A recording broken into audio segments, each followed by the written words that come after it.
I first laid eyes on West Ridge Summit on a crisp August morning. Towering pine trees lined the roads, and the rolling hills shimmered under a cloudless sky. The neighborhood looked idyllic.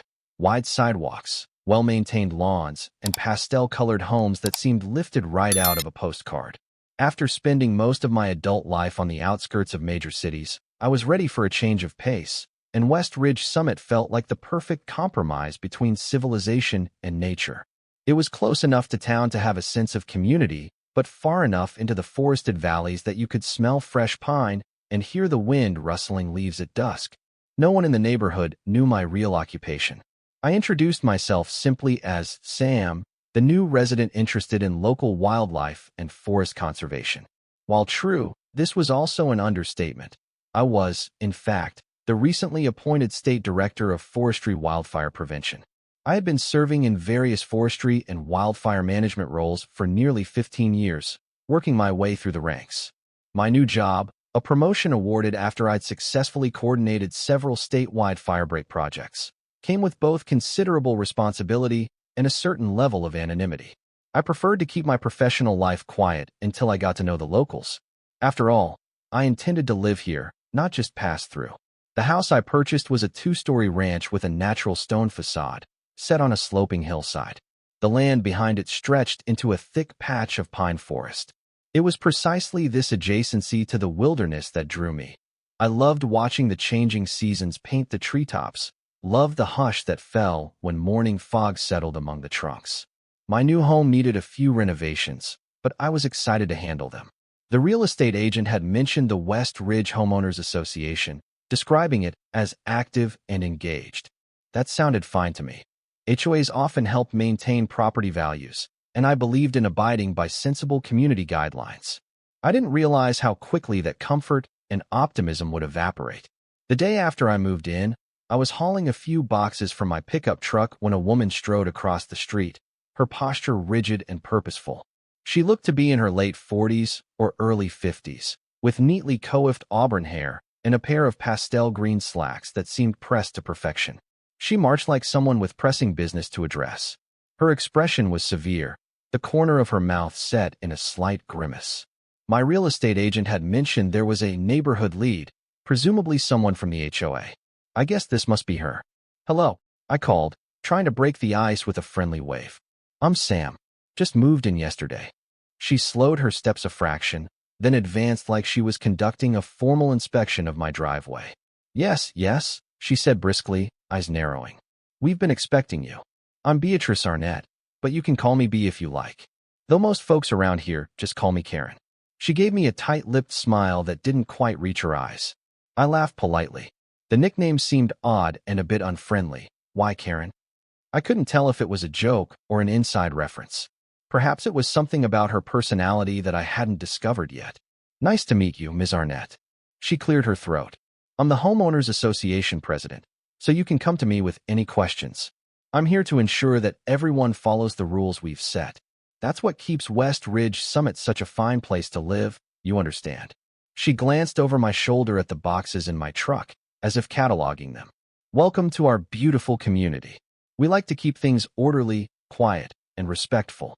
Something about her tone felt immediately patronizing. As if I were a child she needed to lecture. But I nodded and thanked her. Over the course of that brief interaction, she began rattling off a list of HOA guidelines. Yard maintenance schedules, acceptable paint colors, parking restrictions, trash can placement times, even recommended vendors for different repairs. It was an avalanche of rules, but I tried to be polite. She ended by frowning at a half-unpacked box left on my lawn. "You'll want to move that," she said. "You wouldn't want your neighbors complaining you're cluttering the yard. All it takes is a single complaint, and, well, the board has to step in. We can't be too lenient." So that was my introduction to Beatrice Karen Arnett, the self-appointed guardian of the neighborhood's image. I thanked her for the advice and promised to take care of the box. She sniffed, then pivoted and strode away. As I watched her depart, I couldn't shake the feeling that I'd just passed some unspoken test, and I wasn't sure whether I had succeeded or failed. Over the next week, I finished moving into my house and took quiet walks around the neighborhood each evening. I found that many residents were friendly in a typical suburban way. Polite waves, small talk about the weather, suggestions for local restaurants. Some introduced themselves with relief in their voices, as though they were glad to see a new face who might share their burdens or experiences. One or two neighbors, upon hearing I was from out of state, asked how I liked our local queen. It didn't take me long to figure out they meant Karen. One neighbor even explained to me in hushed tones that Karen was known for extreme micromanagement. She had a network of watchers who would report anything from unapproved fence colors to uncollected newspapers. Apparently, if she decided you were a problem, she would flood your mailbox with notices or even threaten lawsuits. She seemed to relish controlling the smallest details about life in West Ridge Summit. People went along with it because either they saw the advantage of uniformity or they dreaded confrontation. I mentally filed all this away with a sense of resignation. I wasn't used to these petty politics, but I was determined not to let Karen sour my new home. My biggest interest was the forest behind the neighborhood. Given West Ridge Summit's geography, a bowl-shaped valley surrounded by tall evergreens, I was keenly aware of how susceptible it might be to wildfires, especially if the area wasn't properly maintained. But I told myself I would focus on that aspect quietly, at least for now. In the evenings, I inspected the brush along the neighborhood perimeter. I noted the dryness of the pine needles, the slow infiltration of undergrowth that hadn't been cleared in some time. It didn't look dangerous yet, but it definitely needed consistent upkeep, particularly trimming dead branches and clearing pine needle buildup, to prevent a future fire from raging out of control if a spark caught hold. While I had a personal interest in seeing that done, I also recognized it would be easier to propose changes after I built some rapport with the HOA board. Little did I know that Karen's watchful gaze was always upon me, and that her combative nature would soon escalate from mild intrusions to outright sabotage. Our quiet neighborhood would become the stage for a conflict that endangered not only West Ridge Summit, but other nearby communities as well. Within days, Karen's involvement in my life became more pronounced than I'd have preferred. I soon discovered that every small variance in my daily routine was subject to commentary or correction. If I left my trash bin out a few minutes past the official pickup window, I'd find a note taped to the lid. HOA rule reminder. Trash bins must be moved from curbside by 10 a.m. on collection day. Thank you for your cooperation. If I let my grass grow a half-inch too tall before mowing, there was a polite but firmly worded email reminding me of the weekly lawn regulations. One time, I replaced a broken porch light with a slightly different fixture, and an official letter from the HOA board arrived within 2 days, chastising me for not submitting an external fixture change form. No one else on my street seemed quite as harassed, but I noticed that others had well-manicured lawns and nearly identical house exteriors. Perhaps they'd lived here long enough to give in to the relentless standardization. Or maybe they simply had grown accustomed to Karen's presence and decided it was easier to comply than resist. Meanwhile, I was still keeping my real position under wraps. As the new state director of Forestry Wildfire Prevention, my role involved coordinating with communities statewide to establish or maintain fire-safe initiatives. This included supervised brush clearing, ensuring compliance with state fire codes, and installing critical equipment like sprinklers in high-risk areas. I had chosen West Ridge Summit as my home primarily because of its scenic beauty, but ironically, it was also part of an elevated wildfire risk zone.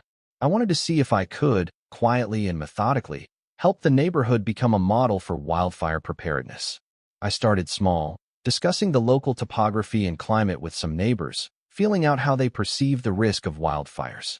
Most recognized that forest fires could be devastating, but they seemed resigned.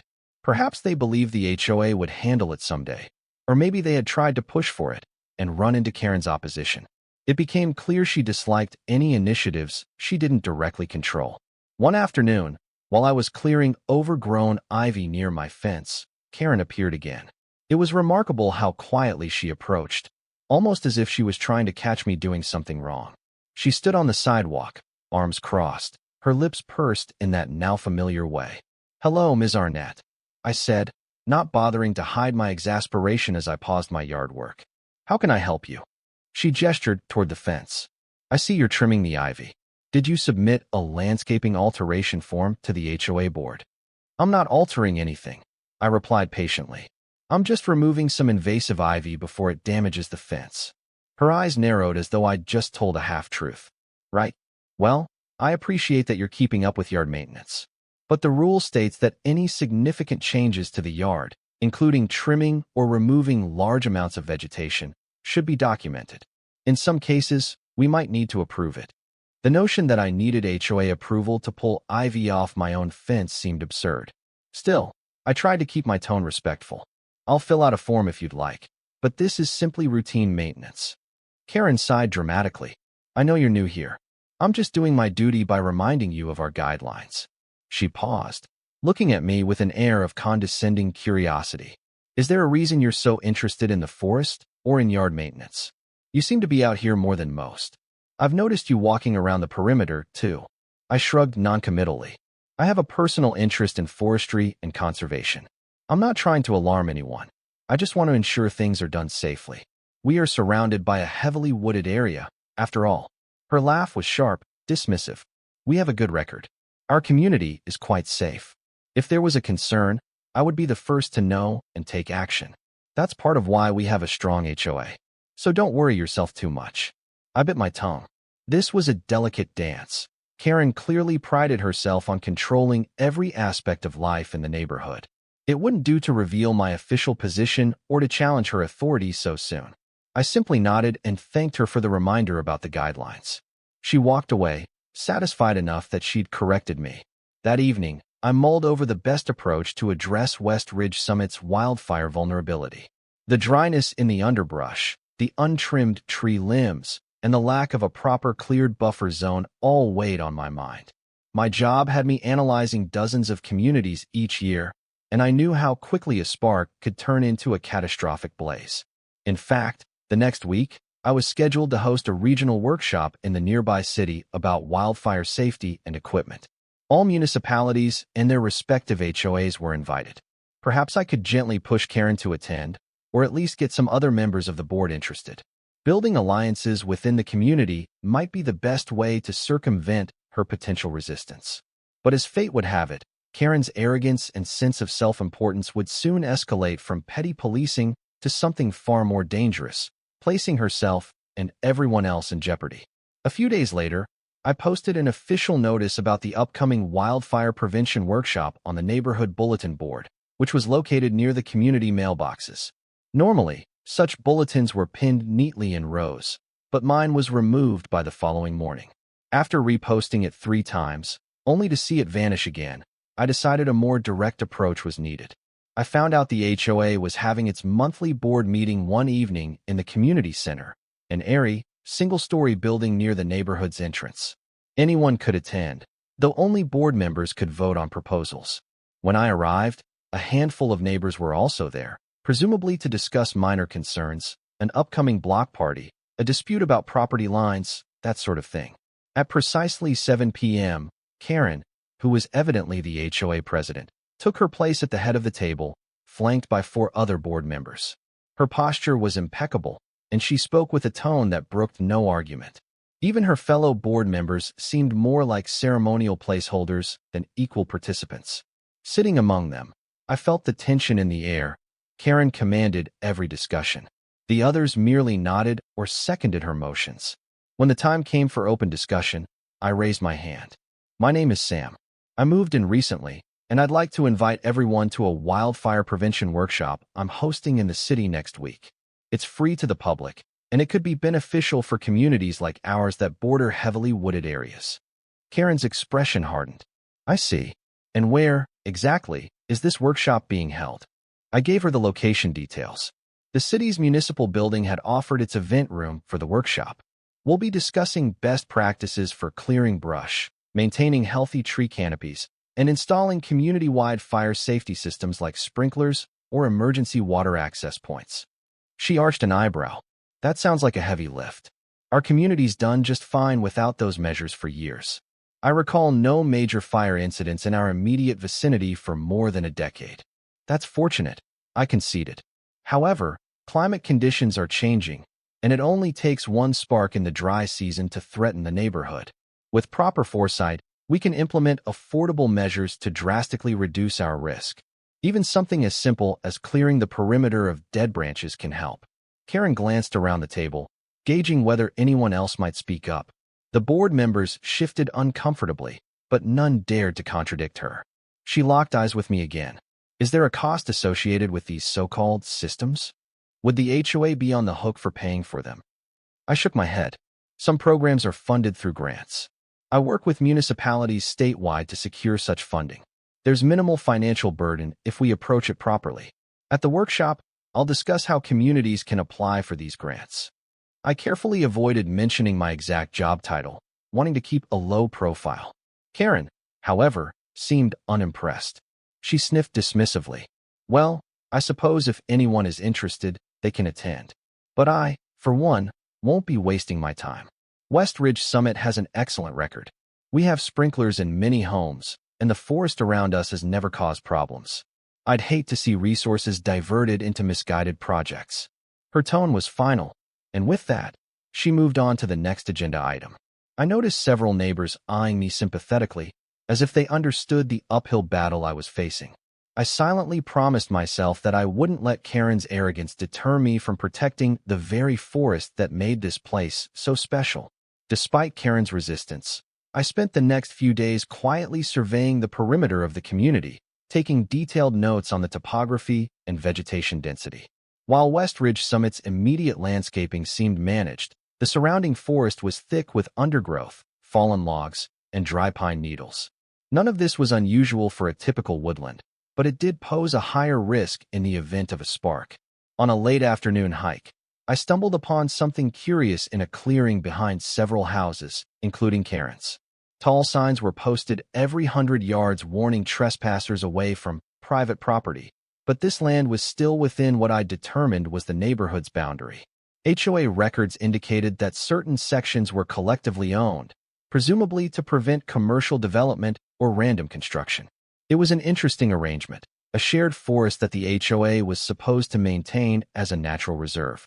One thing stood out immediately. The area was suspiciously free of branches and leaves, almost like it had been recently raked or cleared, except it hadn't been done in a way consistent with standard fire-safe measures.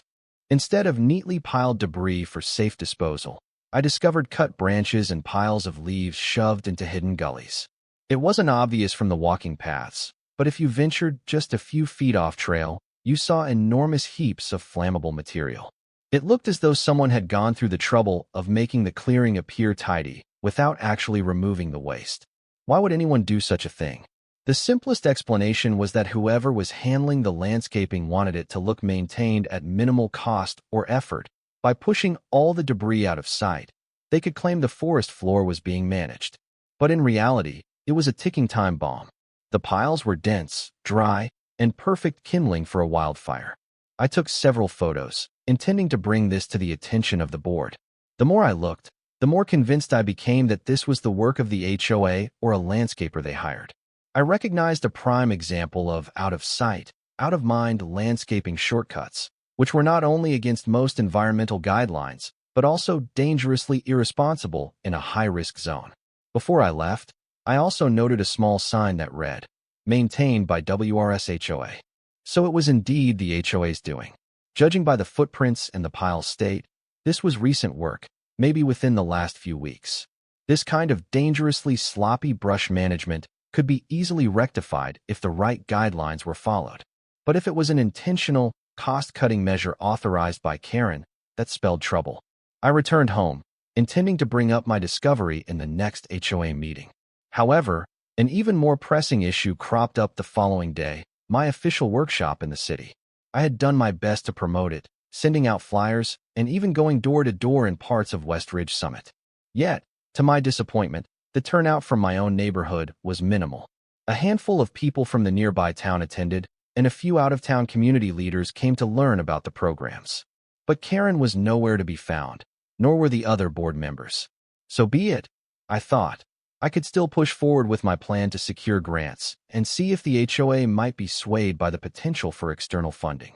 The day after my wildfire prevention workshop, I was in my office, a small, state-supplied administrative space in the city, separate from my private home, when an assistant of mine rushed in. "We have a situation, Sam," he said, breathlessly. He handed me a manila folder containing a stack of documents. "What's this about?" I asked, flipping through the pages. I recognized them as official requests for project sign-offs. Essentially, these were the forms needed for any planned wildfire prevention structure, like specialized irrigation lines or emergency water tanks, that might be installed in communities at risk. My assistant pointed to the top memo. That request was just rescinded by the West Ridge Summit HOA. I blinked. Wait, they canceled it? They never even submitted a formal request for a new system to the state. Are you sure it's from the same place? He nodded vigorously. Yes, it's the same association.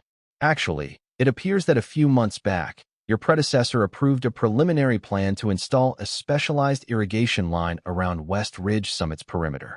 The community was identified as moderately at risk for seasonal wildfires, and the plan was to begin the installation this fall. But the new letter from the HOA board explicitly states they want to withdraw from that plan. I studied the letter. It was signed by the West Ridge Summit HOA president, one Beatrice Arnett, though she'd also scrawled Karen beside her name in parentheses. The letter read, "To whom it may concern, we, the West Ridge Summit Homeowners Association, wish to formally withdraw our community from the previously approved irrigation system project. After careful consideration, we have determined that such a system is unnecessary and represents an intrusion upon the aesthetic of our neighborhood. We appreciate the state's concern, but respectfully request that you divert these resources elsewhere." I felt my heart skip a beat in anger. This was exactly the kind of short-sighted, prideful meddling that endangered lives. The presence of that specialized irrigation system wasn't just about looks or convenience. It was a life-saving measure in a high-risk wildfire zone. The fact that the plan had been in the works since before I took over made it even more important to follow through. Karen's unilateral decision to withdraw was maddening. Did she not realize she was playing with fire, literally? Pushing the folder away, I grabbed my car keys. "Thanks for bringing this to my attention," I told my assistant. "I need to handle this personally." "Should I contact the local city council or schedule a meeting with the HOA?" he asked. I shook my head. "No, not yet. Let me speak with them first. If they won't listen to reason, we'll escalate it. But hopefully, we can keep it simple." Less than an hour later, I was pulling up to Karen's house, a lovely two-story with a meticulously trimmed lawn. Hydrangeas in bloom lined her walk, framing the entrance to her front porch. I rapped firmly on the front door, hearing faint noises from within. Moments later, Karen answered, looking mildly surprised to see me. "Sam," she said, glancing over my shoulder as if expecting a camera crew. "To what do I owe the pleasure?" "Something about that workshop." I held up the letter. "I came across this withdrawal request. It seems you're canceling the specialized irrigation system that was planned for our perimeter. May I ask why?" She folded her arms. "Yes, we decided it was unnecessary. The board voted, and we concluded it would be an eyesore, not to mention the cost. We'd rather not have unsightly pipes running through our green spaces." I carefully modulated my voice, avoiding an outright confrontation. "Karen, Ms. Arnett, this is about safety. These irrigation systems are an integral part of wildfire prevention in communities bordering dense forest. The cost has already been mostly covered by the state's matching funds. And with recent dry seasons, it's reckless to cancel." She waved a dismissive hand. "It's not reckless. You're blowing this out of proportion. In all my years of living here, we've never faced a serious wildfire threat.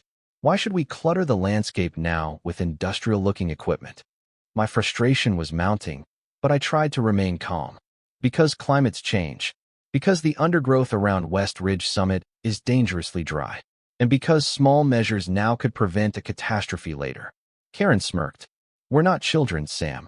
The HOA has the right to determine what's best for our neighborhood.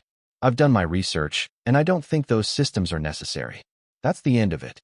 Her condescension was infuriating, but I managed a stiff nod. "I see. Then I'll bring the matter up at the next meeting. Perhaps the rest of the board should see the data I've collected." She shrugged, not remotely intimidated. "You do that, but the board is on my side. Good luck trying to change their minds." I left before my anger got the better of me. As I walked back to my car, I couldn't help noticing her yard again, pristine, symmetrical, and obsessively maintained. It struck me that Karen cared more about appearances than anything else, even if it meant putting the entire neighborhood at risk. If only she knew who she was really dealing with. Because the moment she crossed the line from petty power plays to actively dismantling state-approved safety measures, she stepped into a realm I couldn't ignore. The very next day, I filed a formal objection at the county office to the HOA's withdrawal. My position allowed me to request an administrative review, ensuring that the plan wouldn't be canceled without a thorough hearing. With that done, I attended the subsequent HOA meeting ready to present my case publicly. But Karen was fully prepared. She'd evidently rallied her supporters, persuading them that the irrigation system and other fire prevention measures were invasive and financially burdensome. By the time I had the floor, half the board sat with arms folded, glaring at me as if I were there to dupe them into wasting money on unnecessary contraptions. Still, I laid out the evidence. A record of dryness in the region's annual rainfall data, documentation of the forest's overgrowth near West Ridge Summit, photos I took of the debris piles hidden in gullies, state grants and funding proposals that would minimize cost to homeowners. Karen interrupted at every opportunity. "That's an exaggeration," she'd say. Or, "We haven't had a wildfire here in years. Why scare everyone now?" She leveraged the fact that many neighbors hadn't personally witnessed any major fires, capitalizing on their complacency. Some residents, uncertain whom to believe, looked torn. Others, apparently intimidated, just nodded whenever Karen spoke. At the end of the meeting, the board reaffirmed their decision to withdraw from the irrigation system project, citing lack of proven necessity and aesthetic concerns as top reasons. They also argued that the risk of dryness was cyclical and would likely pass. Despite my protestations, the motion carried. My stomach churned with disbelief. Any illusions I had about Karen's rationality were gone. She wasn't merely obstinate. She was dangerously self-assured. Her desire to control the appearance of West Ridge Summit overrode basic safety precautions. Meanwhile, I continued to fulfill my state duties, traveling to different communities, advising them on wildfire readiness, and helping them secure funds. In many places, I was greeted as a local hero, someone who helped keep them safe. But at home in West Ridge Summit, I was relegated to being just a resident, with no direct power, overshadowed by Karen's bullying tactics. Each day, I silently braced myself for the possibility that her negligence might have dire consequences. As the weeks rolled by, I noticed more oddities around the neighborhood. Mysterious removal of signs. Any flyer or poster referencing wildfire prevention would vanish almost immediately. It didn't matter if it was pinned to the community center's corkboard or stapled to a public announcement pole. Within hours, it disappeared. No one ever admitted to taking them down, but I had little doubt who was behind it. Neighbor complaints. A few residents privately approached me, complaining that Karen had threatened fines or other sanctions if they associated themselves with alarmist narratives. Essentially, she was discouraging them from attending informational meetings or discussing wildfire issues openly.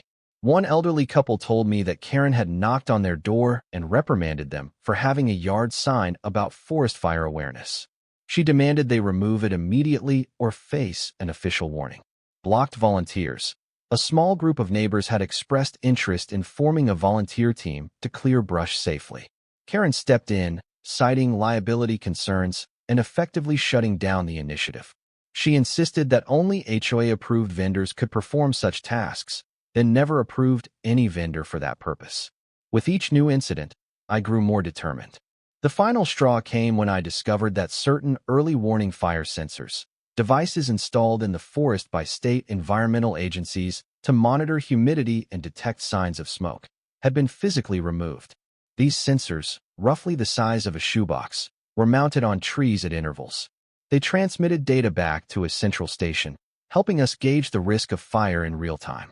When I noticed one missing, I checked further and found that nearly all within a mile radius of West Ridge Summit had been detached. At first, I suspected vandalism, but upon closer inspection of the trees where sensors had once been, the removal looked methodical rather than random. Whoever had done it didn't just rip them down. They took care to remove the mounting brackets, too. This was the work of someone who wanted to eradicate any trace of these devices. I confronted a couple of the board members privately, asking if they knew anything about the missing sensors.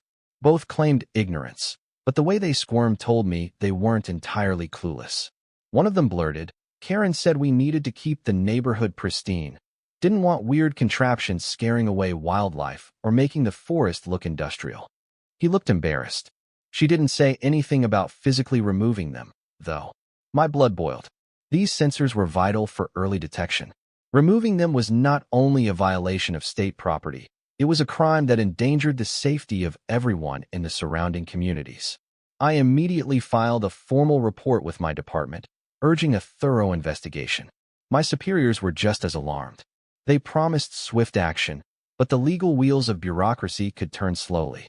One hot, dry afternoon, when the wind was picking up and the skies were ominously hazy, an incident proved exactly how precarious our situation was.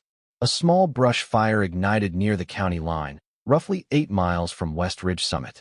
Had our sensors been operational, they would have detected the smoke early and relayed a warning to local firefighters, who could have responded more promptly. Instead, the first alert came from a passing driver who spotted flames licking at the roadside. Fire trucks deployed swiftly, but the blaze spread over several acres before they managed to contain it. Though West Ridge Summit was never directly threatened, the fire line advanced to within 3 miles of the neighborhood, leaving scorched earth and thick smoke behind. The entire region was blanketed in the acrid smell of burning pine for days. During the height of the crisis, residents scrambled to prepare for a possible evacuation. Ironically, some who had previously mocked the notion of a wildfire threat were now frantic.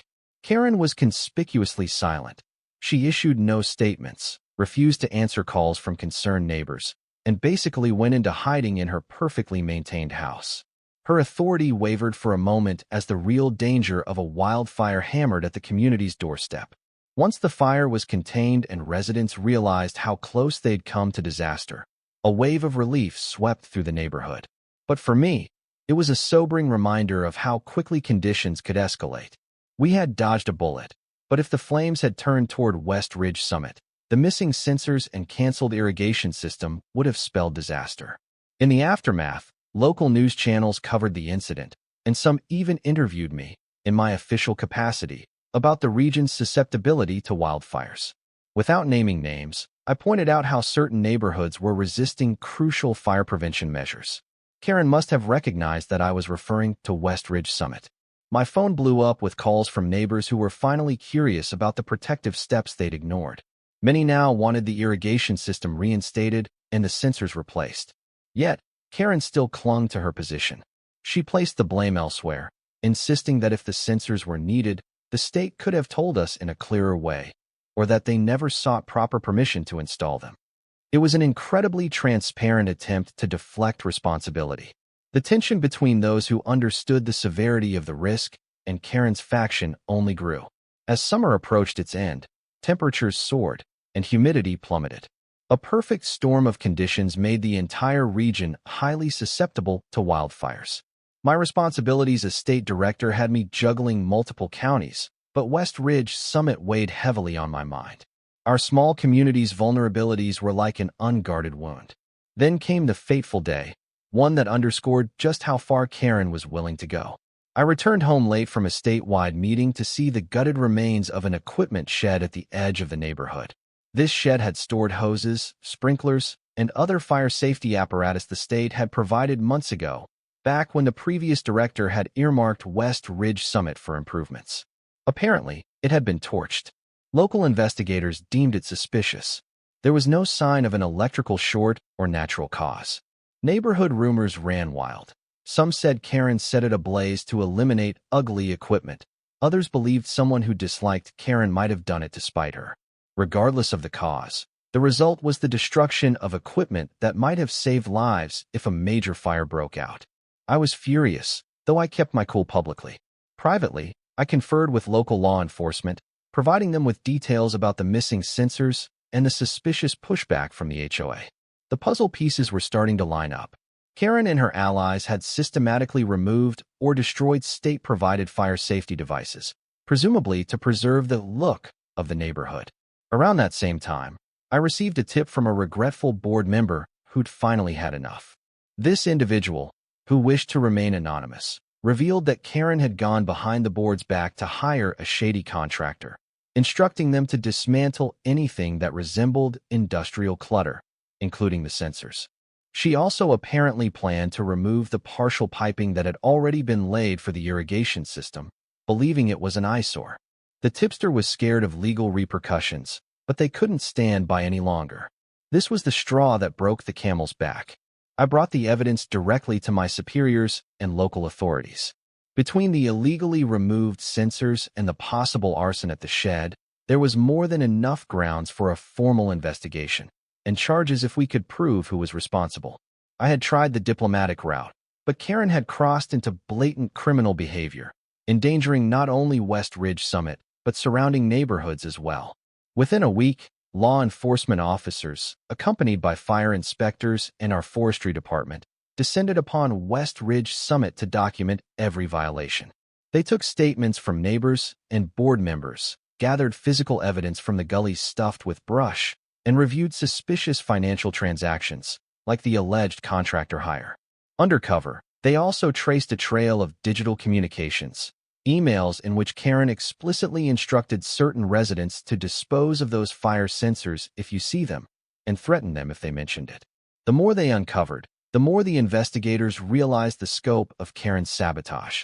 She had forcibly quashed any discussion of wildfire prevention, brandished the HOA's power to bully neighbors, and disregarded repeated warnings that the removal of state-installed devices was illegal.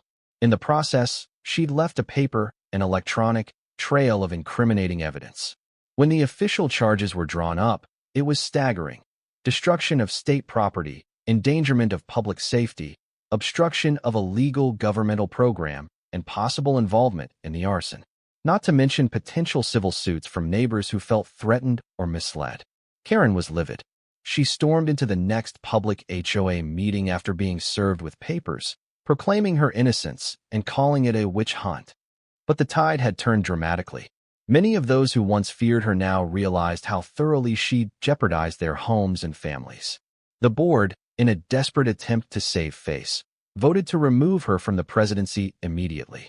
That same week, the county sheriff's department served a warrant for her arrest.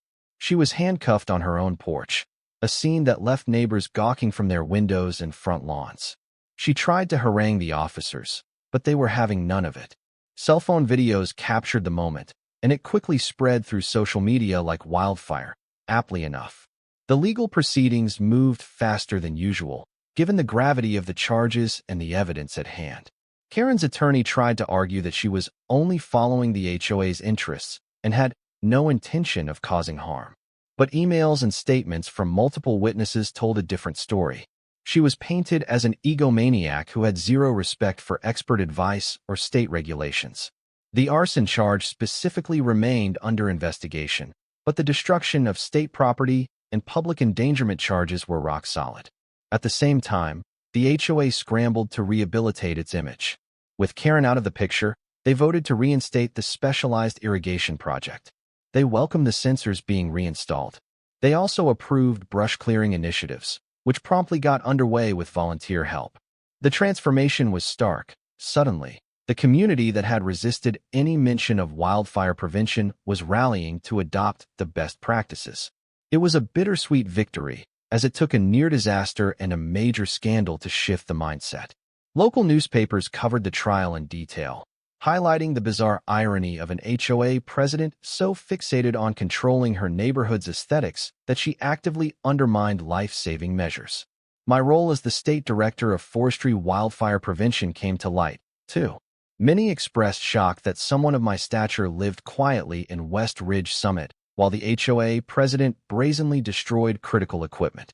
I explained that my intention had been to respect local autonomy and only step in officially if absolutely necessary. Unfortunately, it did become necessary. The trial ended with Karen found guilty on multiple counts, including destruction of state property and endangerment of public safety. The judge condemned her actions as willful, egregious, and showing blatant disregard for the welfare of the community. She was sentenced to a substantial prison term, several years behind bars. On top of that, the court allowed civil proceedings to go forward, which ultimately led to the confiscation of her property to compensate for damages and legal fees. The house on which she'd lavished so much attention was put up for sale at auction. A portion of the proceeds went toward the state's restitution fund and also covered the extensive costs of reinstalling the removed sensors, clearing the forest debris, and setting up the new perimeter irrigation system. The spectacle of Karen, once the imperious HOA president, now facing jail time and the loss of her home, served as a sobering warning. The very community she had sought to dominate rejoiced in the chance to breathe freely. Some neighbors felt pity, many felt relief. They spoke openly of how her tyranny had cast a pall over what was meant to be a peaceful, tight-knit neighborhood. With Karen behind bars and the community shaken awake, West Ridge Summit experienced a renaissance of sorts. The forested perimeter was carefully pruned, the debris piles removed. The newly installed sprinklers stood discreetly among the trees, ready to release water if ever a blaze threatened the neighborhood. The early warning sensors, reinstalled and better hidden, once again relayed data to the state's monitoring stations. Under my guidance, the neighborhood's new HOA leadership embraced monthly safety checks and environmental stewardship programs. People began organizing barbecues and block parties without fear of disapproving scowls or letters from Karen. Neighbors who had once rarely spoken now bonded over the relief of her absence.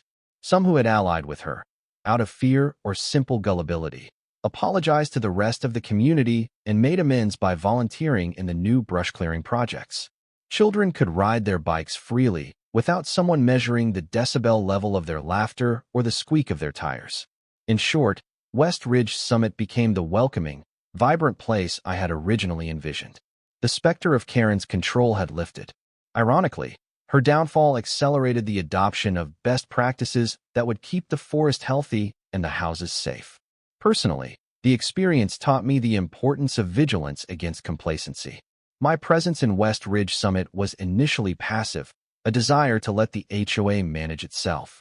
Only when Karen's recklessness put countless lives at stake did I activate the full weight of my position. Part of me regretted not stepping in sooner, but I reminded myself that no one could have anticipated such brazen disregard for safety. A year after Karen's imprisonment, the neighborhood was thriving. I'd often walk through the peaceful streets, greeted by friendly waves and the occasional excited shout from kids playing on freshly cut lawns. The tension that once permeated the air was gone, replaced by a collective sigh of relief and renewed community spirit. On weekends, volunteers gathered at the forest's edge to maintain fire breaks, guided by the new HOA board's monthly schedule. The irrigation system pipes were cleverly hidden beneath the ground and camouflaged among rocks, pleasing aesthetic-minded residents while meeting critical safety needs. Every so often, I'd think back to Karen, how she had started out as just a bossy neighbor, but quickly revealed her destructive arrogance. Her downfall was as dramatic as her reign had been oppressive. In the end, she lost her home, her wealth, and her freedom, all because she refused to acknowledge reality and prioritize the safety of others over her personal preferences. Local newspapers occasionally ran follow-ups on her case, especially around the one-year anniversary of her conviction. Rumors abounded that she was attempting to appeal her sentence, but given the evidence, legal experts predicted any appeal would fail. Few sympathized with her. Even her nickname, Karen, became a sort of cautionary punchline, emblematic of overbearing HOA tyranny. As for me, I remained in West Ridge Summit. It truly was a beautiful place once freed from oppressive oversight. The forests I treasured were now properly monitored and maintained. Best of all, I got to wake up each day to the rustling of pine trees, watch the changing seasons paint the valley in golds and reds, and still exercise my professional passion of ensuring communities throughout the state were safeguarded against wildfires. From time to time, I'd be asked, why live here, of all places, given all that went down with Karen? My answer was simple: because we learned from our mistakes and emerged stronger. West Ridge Summit was a testament to the idea that even in the face of arrogance and dangerous ignorance, a community could find its way back to reason and unity. In a world full of uncertainties, especially in regions prone to wildfires, collaboration and vigilance were paramount. And so, the story ended not in flames, but in rebirth. A neighborhood once defined by petty rules and a dictatorial HOA president was now a place where people looked out for one another. The forest was healthier, the community was safer, and the infamous Karen was left with nothing but time to contemplate how her obsession with control had led to her undoing.